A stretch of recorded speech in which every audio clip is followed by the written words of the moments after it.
নির্বাচন করতে গিয়ে আমি শুনছি যে আমি বাস্টার্ড, আমি জারদ। আমি শুনছি যে আমার জন্মের মধ্যে অভিশাপ আছে। সোনারঘাটের কপালো কিতা কিতা আনতাছে, খালি দেখিয়া যাও কিতা কিতা আনতাছে। আরো তো অনেক রয়েছে, মমতাজ তো আইছে না এখনো। গ্রামের মানুষে কইব তোমরা মডার্ন মডার্ন গান আনো, আমার মমতাজ আনো, তা আনন্দ লাগতো না। খালি খেলা শুরু হইছে। আমার নির্বাচনের পরেই আমি কইছিলাম যে এইদিকে যাবো এইদিকে যাবো, যে মাধবপুর সোনারঘাটের আপাতত আমি খালি এমপি হইছে, জায়গা বেচছ না আর ফুরি এখন আপাতত বিয়া দিও না, কারণ জায়গার দাম বাড়বো আমি এমপি হইবার পরে, আর ফুইরেন্টেরও দাম বাড়বো, বিয়া নিতে বুঝা ওইটা নেওয়ান লাগবো। উনায় মাটির দাম মাটির কারণে বাড়ে না, মাটির দাম বাড়ে মানুষের কারণে। আমি আপনারা একটা উদাহরণ দেখাইতাম চাই। 4 মাস 5 মাস আগেও এই মাটির দ্বারাই আমার গালাগালি বন্ধ করা হয়েছে। আমি একটা নির্বাচন করতে গিয়ে আমি শুনছি যে আমি বাস্টার্ড, আমি জারদ। আমি শুনছি যে আমার জন্মের মধ্যে অভিশাপ আছে। আমি শুনছি আমারে দেখতে পাকিস্তানির মতো লাগে। আমি শুনছি যে তোর মতো ব্যারিস্টার ভার তোলে পরে। এরপরও আমি শুনছি যে আমি ইউটিউবার, ফেসবুক করি। আমি আল্লাহর ভাই চাইয়া ধৈর্য ধরছি। আমি এতিম, আমার বাপ নাই। আপনারা কি কেউ আমার বাপের নাম জানেন? আপনারা আমার নামই আমি পরিচিত হয়েছি। আমি কোনো সাবের ছেলে না। আমি আপনার মতো জায়গার থেকে একবারে Trinamool DCP high school Sonarghat থেকে উঠতে আমি আজকে ব্যারিস্টার হয়েছি। আমি গল্পটা কইতাছি তোমাদেরকে এই কারণে, আজকে আমার সামনে যারা আছো তোমরা, তোমাদেরকে বলতে চাই, জীবনে ভালো করতে গেলে, সফল হইতে গেলে সব সময় সাবের ছেলে হইতে হয় না, নিজের যোগ্যতায় হওয়া যায়। তোমরা ভাবতে পারো যে আমি ধর্মঘট, আমি কি ভারমু? এইদিকে সরো, সরো, দিকে সরো। তোমরা কি জানো যে এরা যে অত ক্যামেরা করতেছে, এই করবে, এরা যে ক্যামেরা করে, এরা আমারে ভালোবাসা করে না। এরা ক্যামেরা ভিডিও করলে এরা টেকা পায়, ডলার ডলার টেকায় না, ডলার ভাই ডলার। আমি ধর্মঘটের বিষয়ে আমি খালি শুনতাম ধর্মঘট ধর্মঘট ধর্মঘট। এই ধর্মঘটের বিষয়ে আমার সম্মান শ্রদ্ধাবোধ অনেক বেশি। কিন্তু আমি এইখানে এমপি হয়ে আসার আগে এইখানে কিছু মানুষ দ্বারা অধর্ম হয়েছে আমি জানি ভালো করে। আমি যতদিন এমপি আছি এই ধর্মঘটের মাটিতে আমি আমার দায়িত্ব পালন করব। কোনো অধর্ম আমার লুকি হোক, কাউকে আমি অধর্ম করতে দিব না। আমার ভাই মাত্র একটা, আমার ভাই লন্ডন থাকে। এর মানে আর কোনো ভাই নাই, আপন রক্তের ভাই নাই। কিন্তু ধর্মঘটে আইসা আমি কিছু লোকের সন্ধান পাইছি। আমি আমার আন্ডারে 21টা ইউনিয়ন আর 2টা পৌরসভা। এই তোমরা সরো না এখান থেকে, এই তোমরা সরো না, এদেরকে দেখতে দাও। 2টা পৌরসভা, প্রতিটা ইউনিয়নে আমার আদর্শের কিছু ভাই তৈরি হইতেছে। এর মধ্যে ধর্মঘট ইউনিয়নে আমার একটা এখন পর্যন্ত আমি তারে পাই নাই, হয়তো খারাপ পরে হইতেও পারে, আপনারা হয়তো আমার চেয়ে ভালো জানতেও পারেন। তবে আমার কাছে মনে হয়েছে মার পেটের না হইলেও আমার একটা আদর্শের ভাই হচ্ছে গিয়ে টুটুল। ও আমার নির্বাচন থেকে শুরু করে আজকে পর্যন্ত আমারে যেভাবে সহযোগিতা করছে, আমার কাছে মনে হয় আমারে যদি মাইরা ফেলা হয়, আমি যদি হঠাৎ করে মারা যাই, আজকে যখন আমি হেলিকপ্টারে নামি, আমি স্টেডিয়ামে, আমি যখন আকাশে ছিলাম, তখন আমার কাছে মনে হয়েছে আমি যদি এখন মারা যাই তাহলে আমার মাধবপুর সোনারঘাটের কি হবে, কে এমপি হবে আমার পরে। আসলে এমপি হইলে কি পারবে? তারা কি ওই আগের মতোই মজা মারে ফজা পায় আর আমরা খালি বইটা পাই, এরকমই হবে কিনা? তখন আমার মনে হয়েছে কিছু কিছু চেহারা আমার ভাইসা উঠছে, যে আমার দাফন কাফনের পরে হয়তো এই লোকগুলো আবার মাধবপুর সোনারঘাটের দায়িত্ব নিবে। শুনেন, মাত্র 4.5 মাস হয়েছে এমপি হয়েছি, বরাদ্দ পাইছি প্রায় 31 কোটি টাকা। কত পাইছি? এর মধ্যে 25 কোটি হইল কি আমার বছরের পর বছর আইব আমি রাস্তা বানাইমু খালি। তো এইটা বাদ দিলে কত থাকে? 6.5 কোটি থাকে। 6 কোটি দিয়ে রাস্তাঘাট মসজিদ এটা বানাইতেছি। তা আমার প্রশ্ন হইল, 4.5 মাসে যদি 31 কোটি পাইয়া থাকে, আরে আমি তো এমপি, আমরা তো মন্ত্রীও পাইছিলাম, জীবনে 49 আপনারা 5 টাকা পাইছেন, এরকম কোনো ঘোষণা আইছিলনি। টাকা গেল কই? হ্যাঁ, আরে 4.5 মাসে যদি অত টাকা বানাইতাম পারি, অত টাকা আনতাম পারি, আপনারা আশ্চর্য হইবে। গত সপ্তাহে আমি মাধবপুরের লেগে বরাদ্দ হয়েছে 50 লাখ এলজিডি। আমি গিয়া কইলাম যে 50 লাখে কি ব্যারিস্টার সুমনে রইব? আপনি জানেন না আমি সৎ মানুষ, আমি টাকা খাই না।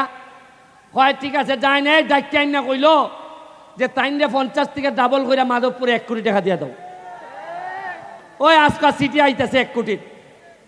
এর আগে আমারে দিয়া দিছ না আরো 75 লাখ খালি মাধবপুরের লেগে। এটা গত সপ্তাহের খাস। আমি এখন দেখি টাকা খরচ করে কুল ভাই না, খালি ভাই না মানুষ যারে দিয়ে খামটা করাইতাম। আমার ডর লাগে যে টাকা দিলে নি আগের তাল ধরে, আমারও বিদায় দিবা না নি। কারণ আমি জানি এর লেগে তো এমপি সাহেব হইতাম চাই না, সুমন ভাই হইতাম চাই। কারণ আগামীবার এমপি নাও থাকতাম পারে, কিন্তু ভালোবাসা দিয়ে আপনার ভাই হইতে পারলে বইরাও আমি শান্তি পাইমু। পর্যটন নগরী বানাইতাম এইখানে।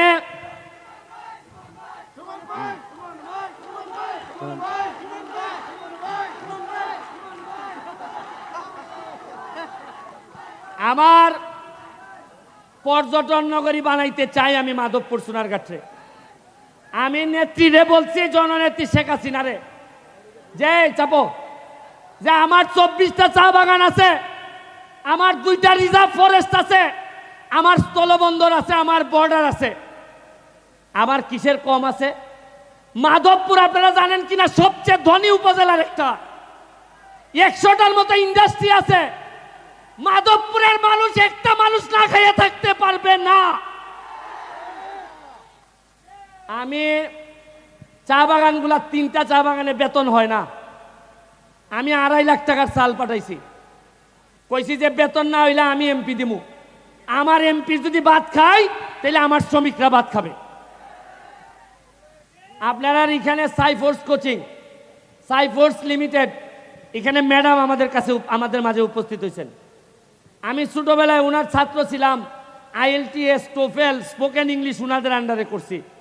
উনি আমাদের পুরা 23টা ইউনিয়নে কোনো ছাত্রছাত্রী যাতে ইংলিশে ফেল না করে এই জন্য সকল শিক্ষকদেরকে ট্রেনিংয়ের ব্যবস্থা করতেছেন। উনি আমাদের মাঝে উপস্থিত আছেন, ওনার জন্য একটা হাততালি আমি আশা করি। আমি কম্পিউটারের ব্যবস্থা করতেছি বাচ্চাদের জন্য, প্রতিটা স্কুলে মাল্টিমিডিয়া ব্যবস্থা করতেছি। আমি আজকে আর বক্তব্য বাড়াবো না, স্বপ্ন দেখতে শিখেন। যে সুমন 9.5 লাখ টাকা দিয়ে নির্বাচনে নামছিল, আজকে 9.5 লাখ টাকা দিয়ে নির্বাচনে নামিয়া আজকে কিছু লোকের কথা বলতে হয়। মুসলিম চেয়ারম্যান সাহেব, আলাউদ্দিন ভাই, এখানে বাবুল ভাই, সেলিম চৌধুরী, কিছু লোকের নাম বলতে হয় যারা আমার জন্য, আমার মতো একটা এতিম বাচ্চারে টাইনা তুলছে আমারে। তাদের অনেক লোকের নাম বলতে পারি না, তাদের আমার কলিজা কাটতে দিল, আমার ঋণ শেষ হয় না। আর এরা বাদ দেন, এরার পরে আপনারা ভোটাররা যেভাবে আমারে না জানা না বুঝা আমারে আপনারা ভোট দিচ্ছেন, দোয়া করছেন, খালি এমপি বানান নাই, সারা বাংলাদেশের নেতা বানাই দিচ্ছেন আমারে আপনারা। আমরা আর মাধবপুর সোনারঘাটের হিসাব করি না, হিসাব করি মাধবপুর থেকে জাতীয় নেতৃত্ব তৈরি হবে, সোনারঘাট থেকে জাতীয় নেতৃত্ব তৈরি হবে। 1 লাখ গাছ আনতেছি, আম গাছ। কত খাইবাই আম? আমি আপনাদেরকে বলি, আজকে আরিফিন রুমি আইছে এইখানে, আজকে সাথী খান আসছে গান গাইতে, আজকে তামান্না হক আসছে গান গাইতে। কিছুদিন আগে আপনারা জানেন সোনারঘাটে আমাদের আইসিটি মন্ত্রী আসছে, সালমান মুক্তাদির, তাশরিফ খান, এরা আসছে। আপনারা বুঝেন না যে এরা আসে মানে লক্ষণটা কিতা? এরা এমনি আয়, এরা বুঝে যে ইতারে বড়ই জিতেছি গা। এরা জানে, এরা তো সারা দেশ ভাঙ্গে খায়, এরা জানে কোন জিনিস নেতা হইতাছে। এই রুমি আমি আরো প্রায় অনেক বছর আগে তারে সোনারঘাট নিয়ে আসলাম। এই সময় আমি তার আইনজীবী ছিলাম, একটা মামলাত পড়ছিল। ওই সময় চান্সে ভাইয়া কিছু কম টাকা দিয়ে আইন নিছিলাম, কইলাম যে আমি উকিল, তোমার আমার এলাকাত আইও গান গাইও না, কিছু কম টাকা রাখতো। এই সময় মাত্র 25 না 30,000 টাকা দিয়া, এই সময় 1 লাখ টাকা দিয়া গান করে। ওই আমার সাইডে দিছে, আচ্ছা ভাই আপনি যেহেতু আমার আইনজীবী গাইলাই, এই ছোড়ো না। আর আজকে আমি এমপি হয়েছি, আমার ভাইটা আইছে। আজকে আমার একটা বিশ্বাস, এমন ভাবে গান গাইব কলজাটার মধ্যে পানি দিয়া দিব একবারে। আমরা রে ভাই মহাসড়কে যাইতেছি, মাধবপুর সোনারঘাট মহাসড়কে যাবে, 6 লেন হইতেছে। আপনাদের যে ইন্ডাস্ট্রিয়ালাইজেশন হয়েছে, সাথে যদি আমি পর্যটন নগরী করতে পারি, মনে রাখেন মৃদু অন্তত পুরো আমেরিকা না পারি, মধ্যপ্রাচ্য বানাইয়া চাইলে দিব আমি মাধবপুর সোনারঘাট। আমার কোন লোক 5 লাখ টাকা দিয়ে সৌদি যাওয়ান লাগতো না, 5 লাখ টাকা দিয়ে কুয়েত যাওয়ান লাগতো না। ইখানে বইয়া আপনারা দেখুন, 1 বছর সময় দেন, কিতা করতেছে আপনারা দেখুন। তবে আপনার কাছে আমার একটা অনুরোধ, নেতৃবৃন্দ সহ 4.5 বছর পরে আমার বিদায় দিন। আমি এমন হইতে পারে আমার পক্ষে আর সম্ভব না এমপি থাকা, শরীর দিয়েই মানে না। 13 কেজি ওজন কমছে এমপি হইবার পর। আমি আমার 4.5 বছর আপনারা সহযোগিতা করুন, দেখুন বঙ্গবন্ধুর সোনার বাংলা আমি কেমনে বানাই দেই মাধবপুর সোনারঘাট। আমি আশা করি আপনারা আমার সহযোগিতা করবা। আমি কথা দিছি, আমি যতদিন এমপি আছি আমার কোনো সম্পদ নাই, আমার ঢাকায় কোনো ফ্ল্যাট নাই, আমার কোনো প্লট নাই, আমার আমেরিকা লন্ডনে আমার পরিবার মানে হইলো আমার বউ বাচ্চা, তাদের কোনো সম্পদ নাই। আমি কথা দিছি যতদিন এমপি থাকবো মাধবপুর সোনারঘাটের, আমি আমার পরিবার 1 শতক জায়গার মালিকও আমি হব না। আমি এমপি হইয়া যদি নিজেই মাল বানাই, তা আমার জনগণের দেখবো কোন সময়? আরে যে সম্মান দিছেন, এরপরে একটা মানুষের আর সম্পদ লাগে না। আপনারা আমার জন্য দোয়া করবেন। আমি আরিফিন রুমির কাছে মাইক দিব, তার আম্মার জন্য দোয়া করবেন। তার আম্মাও আমার খুব পছন্দের মানুষ, দুঃসময়ের সাথী। আমি আপনাদের কাছে আবারও দোয়া চেয়ে আমি সব সময় আপনাদের সাথে থাকব। যখন গান হবে বাচ্চাদের জন্য গানে থাকব, যখন ওয়াজ হবে ওয়াজে আমারে পাবেন, আমার যখন ঈদের আনন্দ হবে তখন পাবেন। আপনারা জেনে খুশি হবেন, আমার এলাকায় একটা ময়লা নদী, যে নদীতে আপনারা জানেন 49টার মতো বাথরুমের লাইন ছিল। আমি এমপি হওয়ার পর এই বাথরুমের নদীতে ডুব দিয়ে উঠতে বলছিলাম, যে এমপি 49টা বাথরুমের লাইনে ডুব দিতে পারে, এই এমপি ইতিহাস না বদলাইয়া যাবে না এই এলাকা থেকে।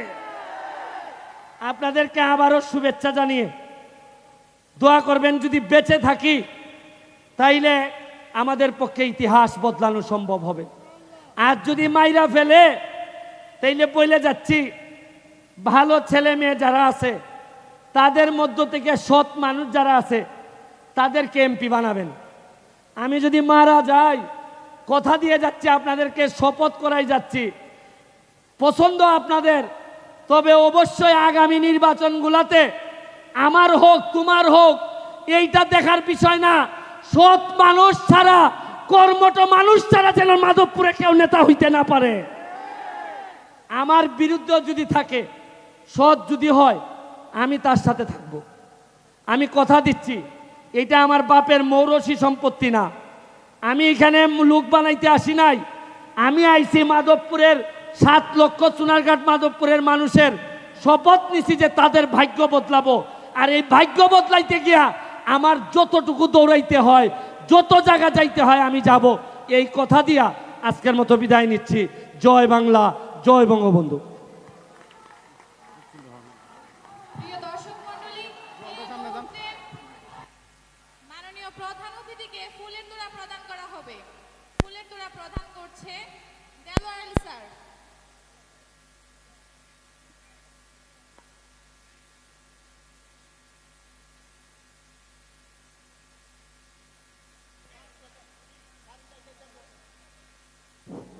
এখন দেবপুর উচ্চ বিদ্যালয় থেকে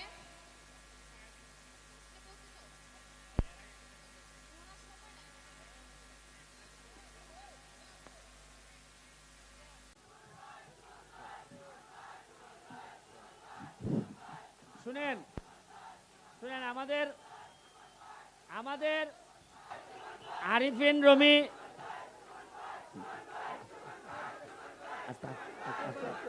আস্তে আস্তে আস্তে, শুনো শুনো, শুনেন, আস্তে আস্তে। আরিফিন রুমি গান গাওয়ার জন্য রেডি হচ্ছে এখন। তাই এর ভিতরে আমার 2 একটা কথা আমি আপনাদেরকে একটু বলতে চাই।